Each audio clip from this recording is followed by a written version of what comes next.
Bonjour à toutes et à tous, je suis Zoé Lavocat, responsable climat et territoire au réseau Action Climat. Et aujourd'hui, je vais vous expliquer comment utiliser le baromètre de la transition, qui est un outil qui va vous servir à faire le suivi des engagements de vos élus et le suivi des politiques locales, climat et énergie et de transition. C'est un outil qui a été développé par Alternativa, ANV comme 21, le réseau Action Climat et le Pacte pour la transition, en soutien avec l'ADEME. Cette vidéo va reprendre pas à pas qu'est-ce que c'est que cet outil, comment l'utiliser, comment développer, comment aller le chercher. Comment est-ce que je vais chercher l'outil du Pacte pour la transition ? Eh bien déjà, je dois aller me rendre sur le site du réseau Action Climat, sur le site d'Alternativa ou sur le site du Pacte pour la transition. Il vous suffit ensuite de télécharger, de cliquer sur le kit de suivi des engagements, dans lequel vous allez trouver un lien où il est écrit « Télécharger l'outil du baromètre pour la transition ». Ce lien va vous renvoyer vers un dossier en ligne dans lequel vous pouvez télécharger un tableur Excel et où d'autres outils sont présents à votre disposition pour utiliser le baromètre de la transition. Le baromètre de la transition, concrètement, qu'est-ce que c'est ? C'est un tableur Excel et je vais vous montrer comment il fonctionne. Quand j'ouvre le tableur Excel, je vais tomber là-dessus. Ça, c'est la page de présentation de l'outil du baromètre pour la transition. Sur cette page sommaire, vous allez avoir les différentes explications, les différents outils basiques pour pouvoir l'utiliser. Vous allez notamment trouver ici, dans cette ligne-là, un lien qui vous renvoie vers la FAQ, donc un document que nous remplissons régulièrement avec les questions de base et auxquelles nous apportons des réponses de base. Ce FAQ, c'est vraiment le premier outil qui va vous permettre de comprendre comment utiliser le baromètre. Vous allez avoir aussi, juste en dessous, une explication visuelle sur comment remplir et à quoi sert l'outil. Le baromètre pour la transition, c'est un outil qui reprend les 32 mesures du Pacte pour la transition. Ce sont donc des mesures qui portent à la fois sur des questions de démocratie, sur des questions de justice sociale, mais aussi sur des questions de climat. Ces 32 mesures, vous allez les retrouver par thématique, par bloc thématique, dans les onglets en bas. Ici, vous pouvez voir consommation responsable, aménagement et habitat. La suite étant à côté, mobilité, etc. Vous allez aussi avoir les principes transversaux, les 3 principes transversaux qui sont dans le Pacte pour la transition. Vous êtes un groupe local ou un groupe de citoyens, vous êtes allé voir vos candidats, vous leur avez demandé de s'engager sur des mesures pour le climat ou sur les mesures pour la transition de manière générale. Vos candidats se sont engagés à un certain niveau d'engagement, niveau 1, 2, 3. Maintenant, vous voulez savoir si ils vont les mettre en place ou non. Je vais prendre un exemple sur comment utiliser l'outil avec l'onglet consommation responsable. Je vais dans cet onglet. Je retrouve en colonne A la mesure du Pacte pour la transition. Ici, vous avez donc la mesure 1, se doter d'une politique ambitieuse d'achat public, responsable, incluant des dispositions sociales, environnementales et locales.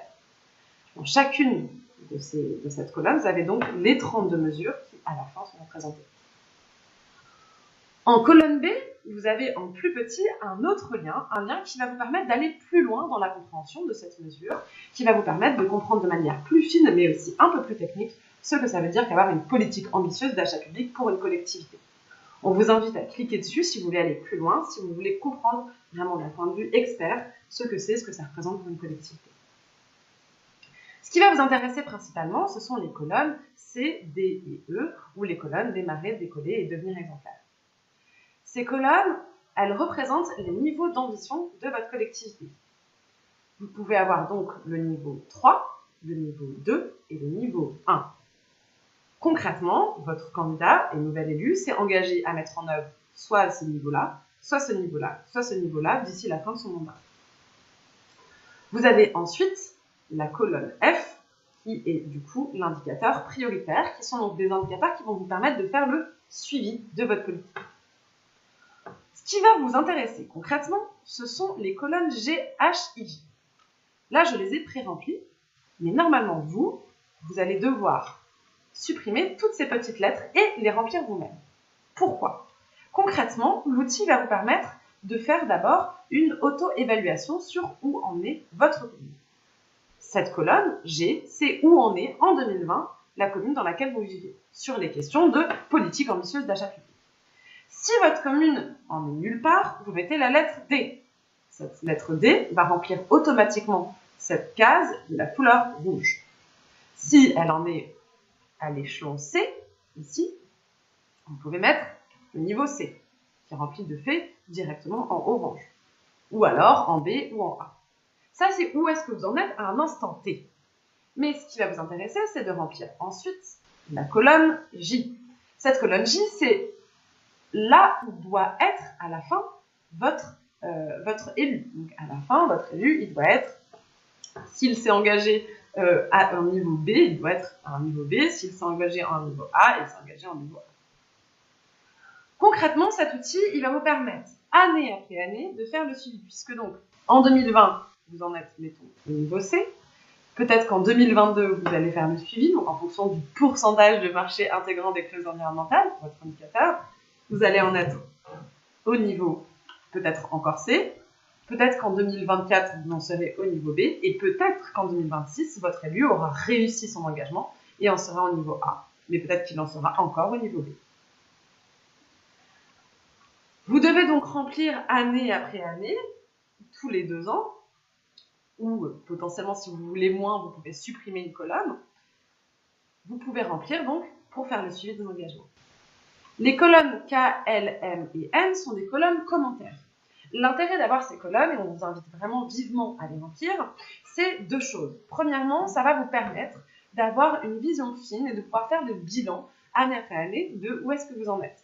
Remplissez en disant, par exemple, en 2022, donc nous en sommes au niveau C, les données, je les ai eues de tel service technique, j'ai eu tel rendez-vous avec tel élu, j'ai eu tel rendez-vous avec telle association, j'ai eu tel score d'indicateur. Donc vraiment, utilisez pour avoir une vision fine, claire et qualitative, puisque cette colonne va vous permettre vraiment d'écrire, de rédiger, de mettre à plat votre évolution.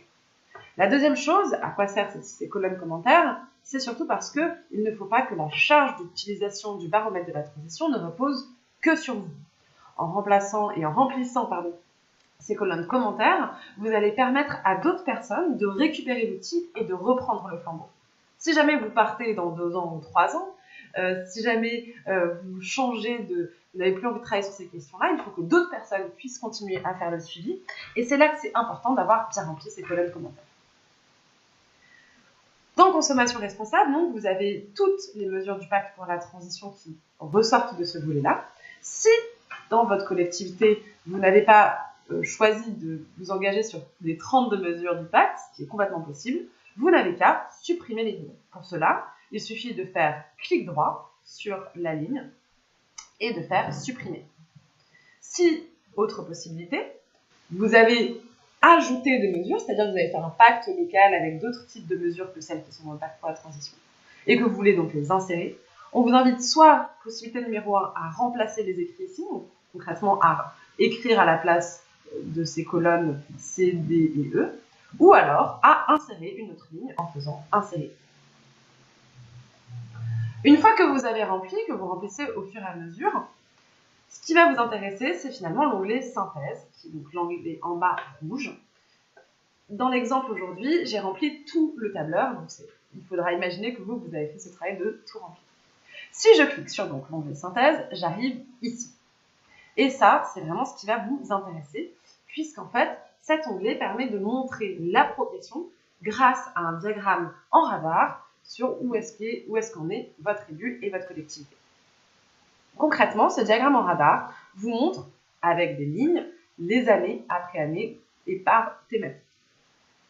En bleu, vous avez donc en 2020, où on en est aujourd'hui. En rouge, vous avez 2022. En vert, vous avez 2024. Et en violet, vous avez 2026 et les différentes thématiques.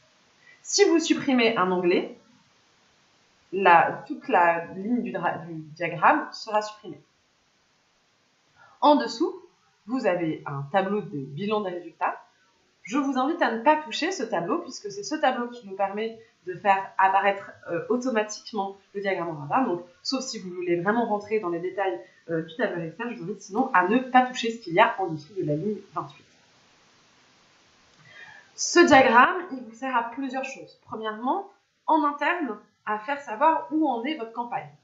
Deuxièmement, en externe, auprès du grand public, puisque l'objectif, dans le suivi des engagements, c'est de faire pression sur votre élu pour savoir où il en est. Et du coup, il va y avoir un moment, un objectif de communication externe, et donc faire savoir aux habitants de la ville, et bien voilà, sur les questions de consommation responsable, la progression est de temps, et elle est plutôt positive ou plutôt négative. Elle va donc vous permettre à la fois d'avoir une communication accessible et compréhensible pour les habitants et les habitantes de votre collectivité. Elle va vous permettre aussi de faire un travail de plaidoyer auprès des différents services techniques et des élus, puisque vous pouvez ensuite aller au rendez-vous, présenter cette synthèse des résultats et dire aux élus qu'ils doivent aller plus loin, qu'ils doivent aller plus vite, ou au contraire, les féliciter pour la marge de progression. Cet outil, là, aujourd'hui, on vous propose donc de pouvoir vous former avec grâce à cette vidéo, grâce aussi au FAQ que je vous ai montré tout à l'heure, donc il y a un lien en page sommaire. Mais sachez que nous allons aussi proposer différentes formations pour les citoyens et citoyennes à l'utilisation, formation qui ira plus loin.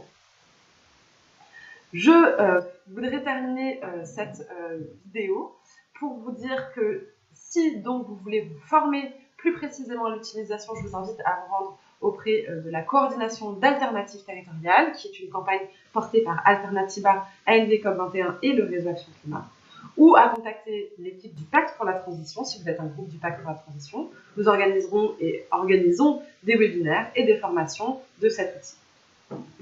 Je vous remercie, à très bientôt, au revoir.